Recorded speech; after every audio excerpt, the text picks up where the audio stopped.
Тук някъде може да дойме. 102.13. То не е толкова битно, колко ще е битно да го фатме ние трети от Wave надоле някак. Сега, как да дойме до това? Значи тук може да видим оти А, Б, С, как ще кажаваме? Така. Бето е А, Б, С. Исто и во. А, Б, С. От кой ще во С му трябва още 4-5 нагоре, за да дойде до Б. То е тук. Сега после на импулс и на ретест на нека от тренд линиите ще я фатме. Би било много интересно место. Как се иде до ВОА? Значи он ќе го направи импулсот.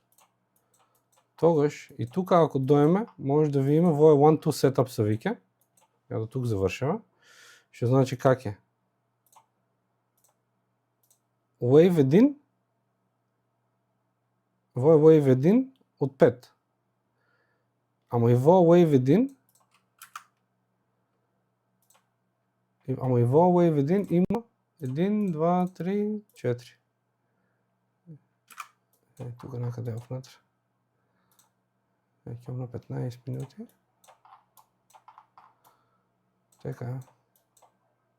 Яко.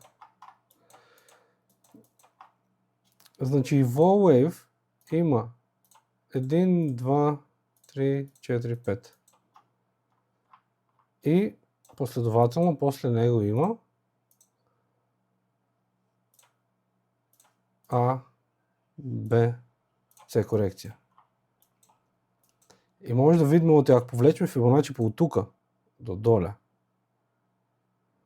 Фибоначи retracement. Отидеме пак тука некъде на 0 до golden ratio.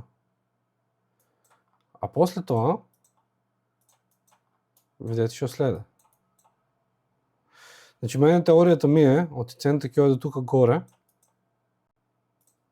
на нафтата и после ќе направя 1, 2, 3, 4, 5.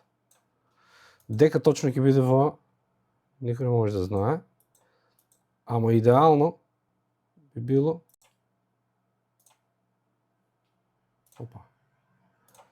идеално би било во некак да се изпоштува. Това ми е идеята. Това съм да споделям с вас.